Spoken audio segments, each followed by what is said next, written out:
할렐루야. 제 7강입니다. 이스라엘 백성들이 가나안 땅을 점령하게 하나님께서 인도하셨습니다. 가나안 땅에 들어간 이스라엘 백성들, 하나님께서 너무나 사랑하시고 하나님께서 그들을 통해서 이제는 모든 열방이 하나님을 만나고 하나님을 찬송할 수 있기를 원하셨습니다. 그러려면 하나님의 마음을 잘 아는 백성이 되어야 되고, 그러려면 하나님을 닮은 하나님의 형상다운 이스라엘 백성들이 되기를 하나님은 기대하셨습니다. 근데 이게 웬일입니까? 가나안 땅에 들어간 이스라엘 백성들이 그 땅에서 풍족해지니까, 그 땅에서 하나님의 보살핌을 받다 보니까 돈을 더 좋아하게 되고, 또 그 땅의 쾌락, 다시 표현하면 우상을 섬기게 되었습니다. 하나님께서 뜻하신 길은 하나님을 닮고 하나님을 더 깊이 사랑하며 하나님의 형상으로 살아가는 모습들이 세상 가운데 전해져 많은 열방들이 하나님을 보게 되는 것이 하나님의 꿈이었는데, 하나님의 꿈을 오히려 짓밟고 육신의 꿈만, 마치 바벨탑을 지었던 그 당시 사람들처럼 이스라엘 백성도 바벨을 지었던 거죠. 하나님께서는 그들의 모습을 보시면서 죄라 칭하셨습니다. 내 뜻과 다른 것, 그것이 죄입니다. 죄가 있는 곳에 수고와 고통과 아픔과 죽음이 왔습니다. 그럴 때 그들은 부르짖어 회개하였고, 하나님 살려주십시오, 용서하여 주십시오, 이렇게 기도할 때 하나님께서는요, 용서하여 주셨고 회복의 손길로 보내주셨던 사람이 사사였습니다. 이스라엘 백성들은 모든 것을 누릴 수 있는데, 하나님을 떠났을 때 모든 것을 이미 갖고 있었는데 하나님을 떠났을 때 누리지 못하고 잃어버리게 되었죠.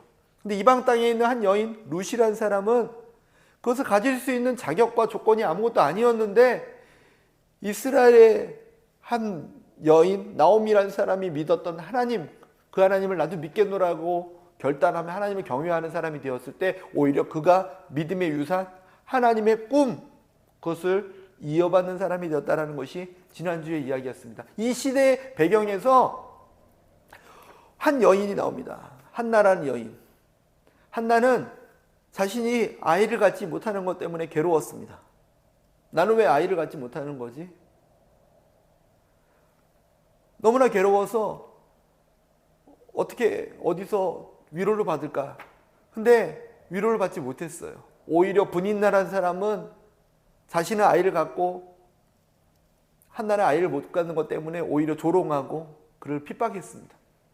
이런 어려운 상황에서 그가 찾을 수 있는 건 하나님께 찾아가 하나님께 부르짖는 거예요. 하나님, 나 왜 이럽니까? 내 인생은 어디서부터 잘못된 거, 내가 무엇을 잘못했습니까? 왜 내 인생은 저주받은 인생 같습니까? 이렇게 기도했을 때 하나님께서, 그래, 너는 이걸 잘못했다, 저주받았다, 너는 이게 문제다, 더 열심히 기도해, 내가 줄게, 이런 식의 응답이 있었던 게 아니라 하나님과 마음을 나눴다라고만 기록되어 있지만, 성경에는 제가 볼 땐 한나의 다음의 모습을 보면서 이렇게 추측하게 됩니다. 한나는, 하나님, 제가 아들을 낳으면 하나님께 드리겠습니다.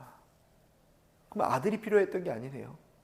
그동안에 무슨 대화가 있었냐면, 이 시대 상황을 같이 볼 때 하나님은 이렇게 말씀하셨을 것 같아요. 한나가 열심히 기도할 때, 너 아들 없니? 그래, 나도 내 백성들이 내 말을 듣지 않는다. 나도 내 자녀가 없다. 그리고 내 자녀 없음을 나는 너무나 괴로워하고 있다. 어떻게 해야 되니? 하나님, 내가 하나님 마음을 알겠습니다. 나도 그렇거든요. 그러니 나도 내 마음을 나눌 사람이 필요해서 잠시 너에게 아이를 주지 않은 것뿐이야. 내 마음을 누구에게 나누겠니?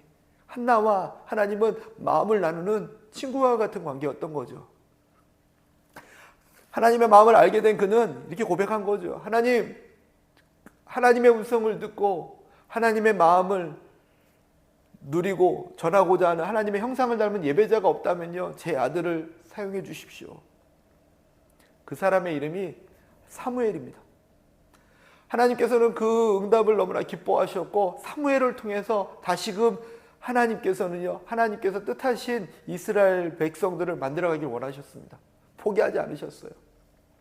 당시 엘리 제사장마저도, 그 제사장의 자녀들마저도, 하나님의 백성들을 하나님께로 인도해야 되는 사람들마저도 하나님께서 권한을 주셨죠. 레위 지파에게. 너희들은 한 지파에 한 땅에 머물러 있을 게 아니라 지파들에게 흩어져서 그들이 하나님을 잘 예배할 수 있도록 도와줘라. 그게 그들의 모습이었는데, 당시에는요 제사장마저도 더 돈 잘 주는 곳으로 이동하기 시작했고, 제사장마저도 자신의 유익과 만족이 아니면, 또 이스라엘 자손들도 제사장을 별로 이렇게 좋아하지 않았던 것 같아요. 그들에게 노급을 줘서 그들이 하나님이 할 수 있게 도와줬어야 되는데 그렇지 못했던 것 같아요. 지금의 시대 상황과 좀 비슷한 것 같습니다. 좀 왜 이렇게 마음이 아프죠? 그 당시에 하나님께서는 그럼에도 불구하고 하나님의 형상을 닮은 새로운 사람을, 한나라는 기도하는 한 여인을 통해서 만들어내셨습니다. 지금은요 기도하는 어머니가 필요합니다. 지금은요 주님, 세상에 많은 사람들이 하나님을 보지 않고 하나님의 마음에 관심이 없는데 제 자녀를 사용해 주십시오. 제 자녀가 하나님을 더 닮고 하나님을 더 높이게, 또 이 땅 가운데서 하나님을 전할 수 있는 자녀로 삼아 주십시오라고 기도하는 어머니가 필요합니다.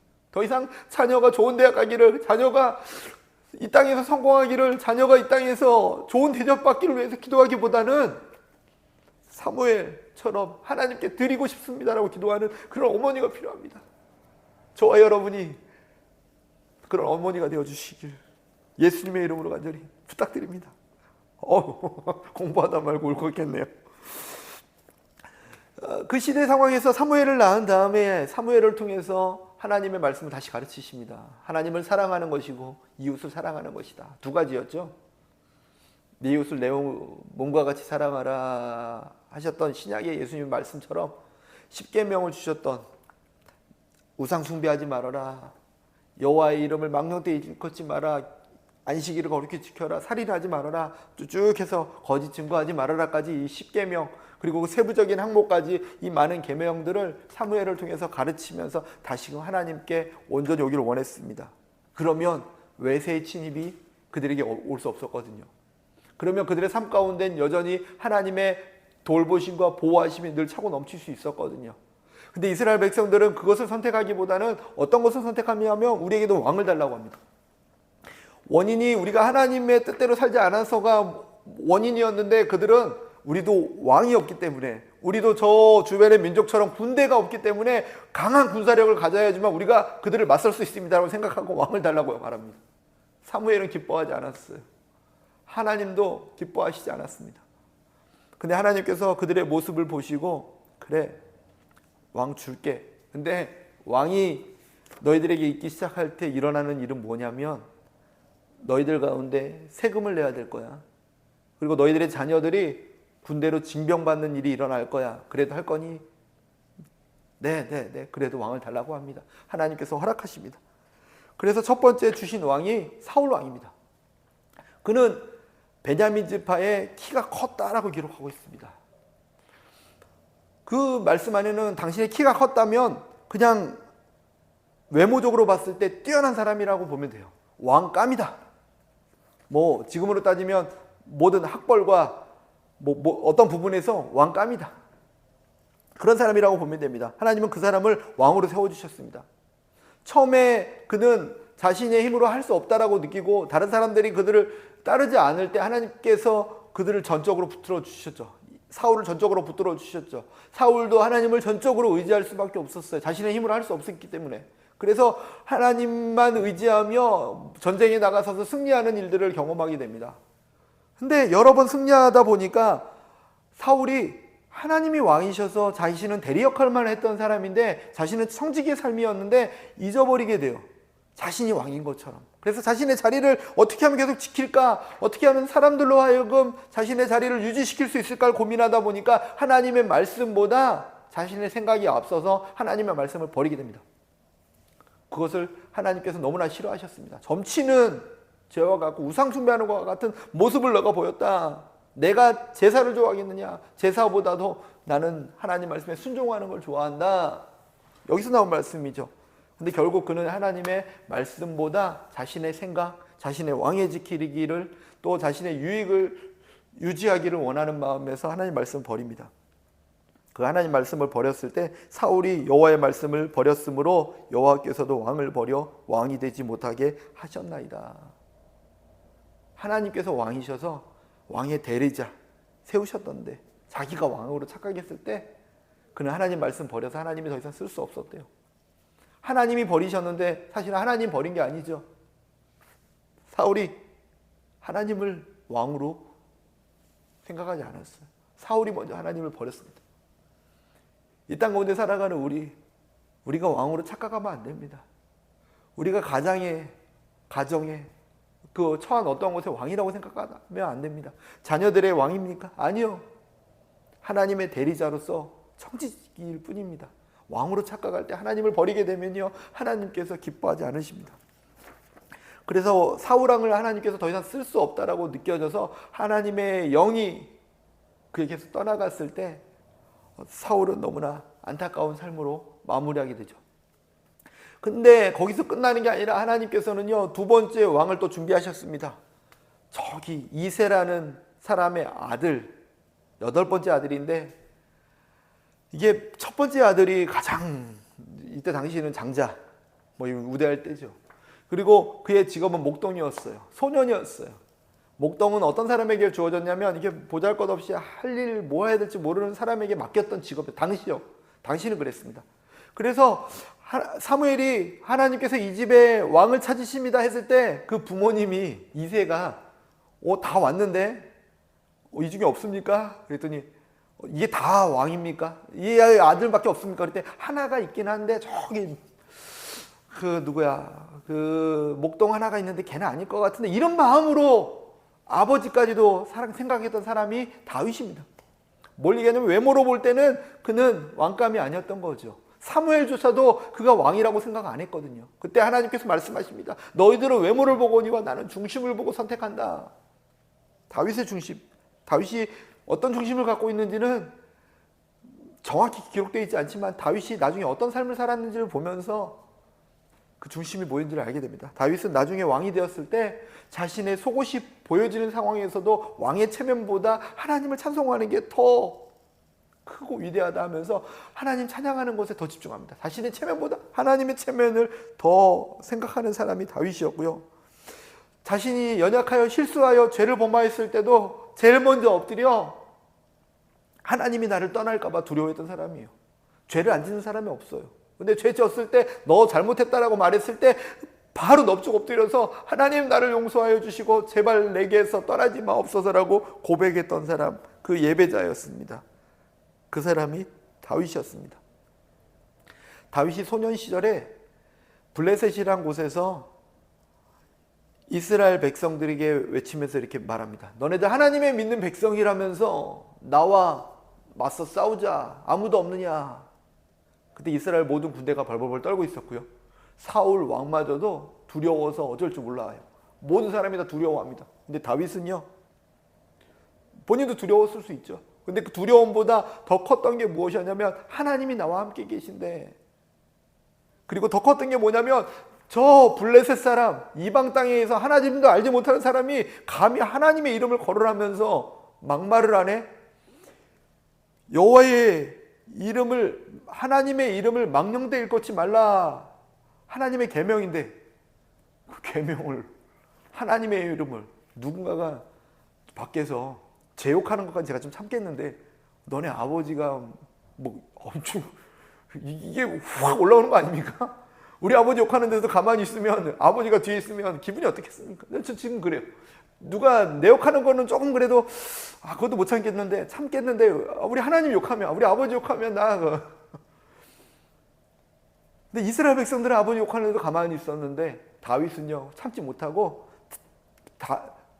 다윗이 그동안에 갈고 닦았던 양치기 하면서 동물들이, 사나운 짐승들이 나타나면 그 양을 구하기 위해서 입을 찢으면서 빼내기도 했지만 돌멩이 들어서 맞추면서 양을 구했던 그 실력으로 하나님께서 나와 함께 하셔서 이 돌멩이만 가지고 너를 쓰러뜨릴 거다.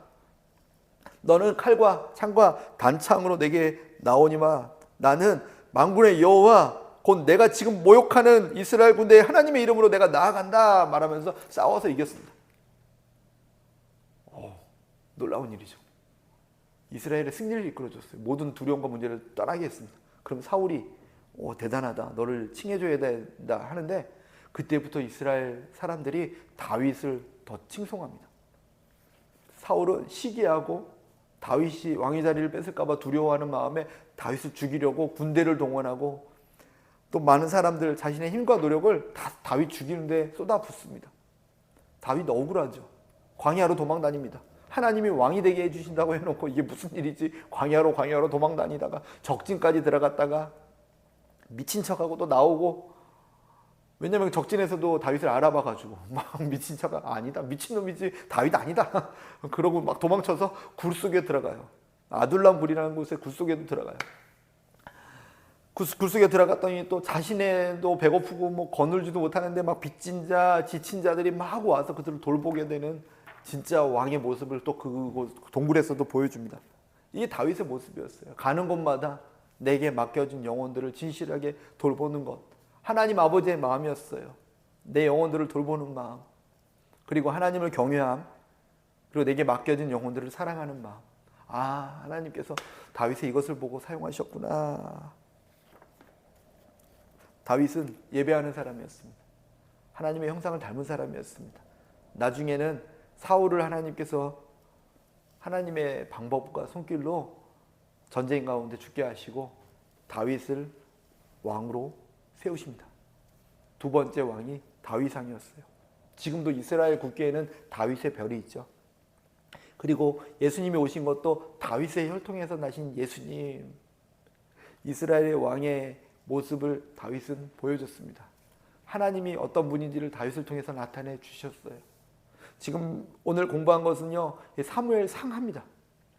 사무엘상에는 사울과 이 내용들이 기록되어 있고요, 다윗의 내용들은 사무엘하에서 이렇게 기록되어 있습니다. 사무엘은 사람의 이름이었고요, 다윗, 사울. 외모로 보면 모든 것을 다 가진 자 같으나 하나님을 경외함이 없어서 하나님의 말씀보다 자신의 유익과 만족 때문에 자신의 자리를 지키기 위해서 하나님을 버렸더니 버림받은 사람. 다윗, 자신의 처한 상황은 가족들에게도 무시받고 모든 사람들이 멸시하는 천대받는 직업군에 있으면서 어리고 비천한 사람이지만 하나님께서 그의 중심을 보시고 그를 붙들어 하나님의 사람으로 세우시는 그 다윗. 그 두 사람을 사무엘상하에서 비교하게 됩니다. 저와 여러분, 외모를 취하기보다는 이 중심 가운데 하나님을 경외하고 하나님을 사랑하는 저와 여러분이 되었으면 좋겠습니다. 오늘도 여기까지 수업을 마치며 이 말씀으로 살아가는 저와 여러분이었으면 좋겠습니다. 할렐루야!